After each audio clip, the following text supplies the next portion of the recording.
In a world where gods and humans share the lower lands, the humans are blessed with the powers to fight monsters and become familia. Belcranel, a descendant of the Hestia familia, flees from a minotaur. As he reaches a dead end, the minotaur screams to assert dominance and starts punching the wall for the plot. The minotaur is then attacked by a girl. As soon as it turns around, it gets diced. The boy gets covered in monster dew and immediately falls for the girl who saved him. The minotaur disappears into thin air and drops a magic stone. Later on during the day, through the crowded streets, Bell shouts out to ask about Miss A's Wallenstein, the girl who saved him from the earlier minotaur encounter. Miss Ina is horrified to see him covered in monster goo while rushing at her while screaming about a member of the Loki familia. They go inside, and she scolds him for rushing in alone, but is glad that he is alright, as he was lucky enough to survive that minotaur from the 5th floor. He asks about his earlier inquiry, and she mocks him for falling in love with the princess. She proceeds to describe A's as the sword princess, ranking as one of the best sword wielders in town, and tells him that he has no chance with her as she is part of the Loki familia. But the chud was only interested to know about who she's dating and what she likes to eat. She tells him to work harder to impress Izzy and suggests he trade in his magical stones for Valis. He rushes to reach home, and as he runs through the city he hallucinates about his grandfather's sayings where he finds love by rescuing a maiden in a dungeon, and that being the true essence of adventure, meaning the whole family was definitely clinically insane. Bell is welcomed by the goddess Hestia. He tells her about his encounter with the minotaur, and she makes sure he wasn't hurt. The goddess continues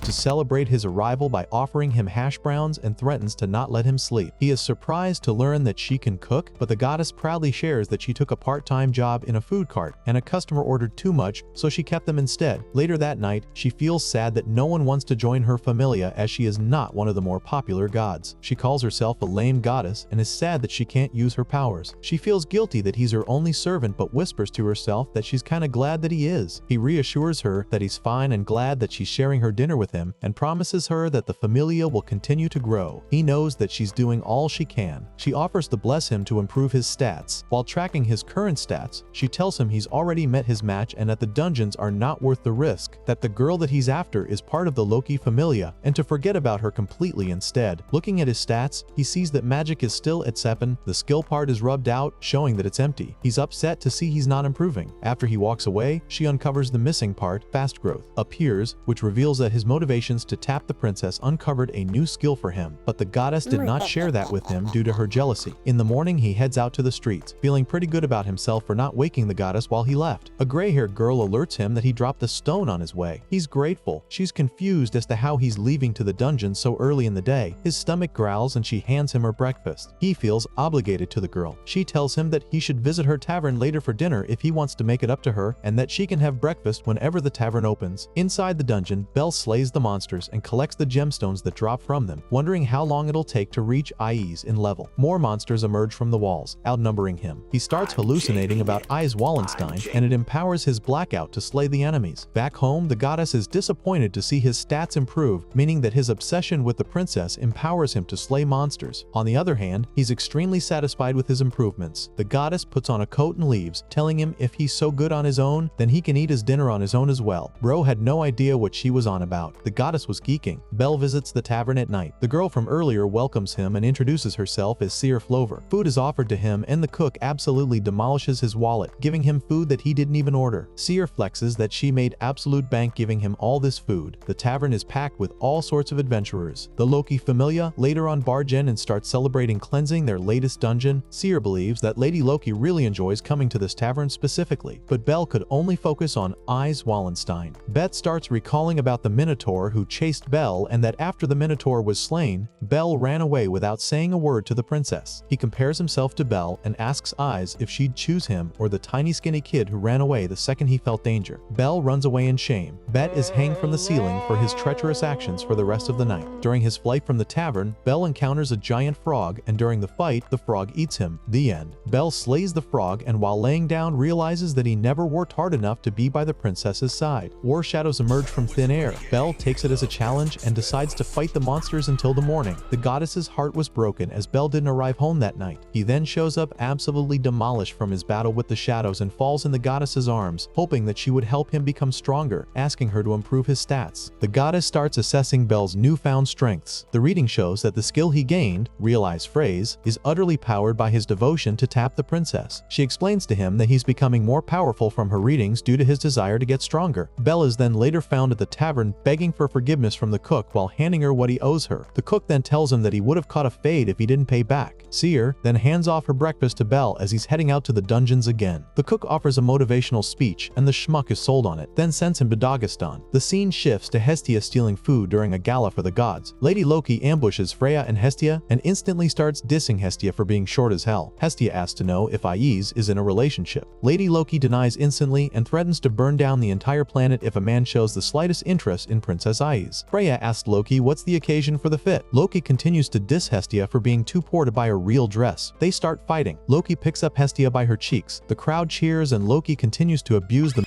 goddess and walks away after giving her the works. The goddess Hephaestus shows up. Hestia greets her. Hephaestus shuts down her antics, telling her she's not getting a single penny from her after freeloading off of her familia. Hestia denies the allegations and claims that she got her own familia, pretending as if Belle isn't broke as hell. Hephaestus asks her what she wanted from her after wanting to see her so bad. Hestia gets on her knees, begging Hephaestus to forge a sword for Belle. Belle is then shown later accepting drugs from Miak, a merchant from a neighboring familia. The potions, however, were used as a token of kindness towards Belle. Going back to Hestia, still kneeling in front of Hephaestus, Hephaestus explains that the money is required before going through with anything, but Hestia insists on kneeling down on all fours instead, as she cannot afford the sword, claiming it to be the ultimate form of request. She goes as far as kneeling inside her office. Hephaestus asks why she insists so much on the sword. She explains that Belle requires all the support he needs in order to tap the princess. Hephaestus admires how much this means to her and realizes that the goddess is not as selfish as she used to be and accepts the task. Hestia promises to pay her back no matter what it takes. Hephaestus is going to force the hammer herself and requires Hestia's aid, as the use of heaven's powers are no longer allowed. Belle gets called out by a cat girl near the tavern where Seer works. The girl speaks in a foreign dialect to Belle. Unable to comprehend what she's saying, he's utterly confused. Another waitress shows up and explains to Belle that Seer left for the festival and left her purse, and now they need someone to drop off the purse to Seer. Belle accepts the task and inquires about the monster festival. They explain to him that the Ganesha Familia takes over the arena for the entire day and train monsters captured from the dungeon, and that it's a performance not to miss. Lady Loki is visited by a goddess that is looking for Belle and describes him, in summary, as weak, pathetic, a crybaby, and a little bitch, and yet she remains intrigued by his transparent aura. The cloaked goddess leaves without paying. Belle arrives at the festival and the area is swarming with people, and he realizes that Seer is going to be really hard to find. Hestia shows up, says they have an unbreakable bond, grabs him by the hand and tells him that they're going on a date. Belle explains that he's looking for someone, but Hestia couldn't give a rat and they can look for them while they're on the date. They order crepes. She asks him to have some, but he's embarrassed by the notion of eating from the goddess's food. Hestia is cheering over their little date. The cloaked goddess is shown preparing a captured monster for Belle, not satisfied as she wanted to track his progress a bit more. Later on, Hestia calls Belle a sly dog for not mentioning that he's looking for a girl. The festival is then ambushed by the monster that the cloaked goddess prepared, looking for Belle. Belle grabs Hestia by her hand and starts running, thinking that the monster is after her. The people in the area start closing up windows and hiding. Belle is afraid and yet finds the courage to fight the monster. He rushes the monster and with one swift motion breaks his sword and falls to the ground. He throws a flashbang at the monster and attempts to run again with Hestia. After they reach a dead end, Belle locks the gate on Hestia, telling her that he can't lose again, and rushes to continue fighting the monster. Belle reminisces about his grandfather who was attacked by a monster in the mountains and fell into the chasms. He then promised to become an adventurer and monster hunter, but no familia would accept him due to his weak status. Belle remembers that he struggled for a long time as no mentor or god would have him in their ranks. Later on, Belle is approached by the goddess Hestia, and they agree to help each other. Back to present time, the spirits of the guards have been drained and the monsters are let loose, and a team has been assembled to find the root cause of the escape. Ganesha orders the servants to seek aid from the present familia, insisting that their ranks and prestige do not matter when it comes to the safety of their children. Although the servants argue otherwise, the festival shall continue regardless. Hestia remembers that the knife is alive and that it's forged to grow alongside Belle. Misha informs Messina that monsters have escaped from the western gate and all sorts of help is required to support the Ganesha Familia. In the meantime, Belle is still being chased across the city by the monster. The monster throws its whip around and corners Belle. He hopes that Hestia was able to escape, but he doesn't know that he is the main target. Is this finally the end of our beloved schizophrenic simp hero? Ais slays a monster. Miss Ina informs Ais that the Ganesha family is looking for help. Hestia shows up and the monster tries to grab her, but Belle is quickly able to protect her. She gives a motivational speech and the monster gets closer and starts moving towards them. Belle quickly picks up the princess and starts running. Hestia tells him that he's making her really happy. As he's running, he quickly finds a hiding spot, kicks it down, and as he enters it, closes behind him. As they rest, she tells him that she'll do a reading on him that'll defeat the monster. monster. The goddess tells him to stop being a wuss, and the reason that she chose him was for his bravery, as she always believed in him and that he can beat the monster on his own. She hands him the knife that Hephaestus forged. The engravings on the knife glow, and she names the weapon after herself, the Hestia knife, which will help win against the monster. Aiz slays another monster and is then alerted by guards that another silverback has not been tackled and chased a young adventurer down the alley, and that the Ganesha Familia are already on its tail, but they're having trouble tracking it down. The giant monkey screams to assert dominance and starts sniffing around in an attempt to catch Belle's scent. While they're hiding, Hestia remembers that Hephaestus told her that the weapon created is regarded as heresy among smiths, and that the knife is very powerful in its nature. Hestia praises her for her work. Hephaestus let her know that her cheap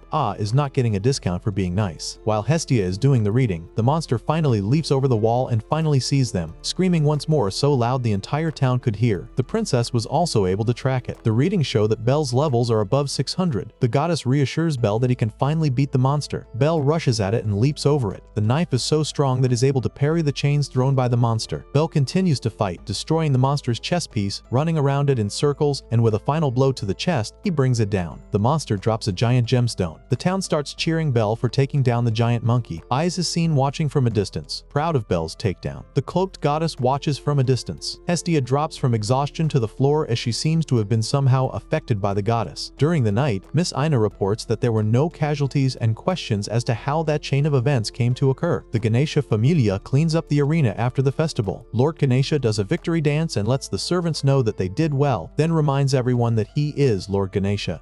And by the way, my name is Lord Ganesha.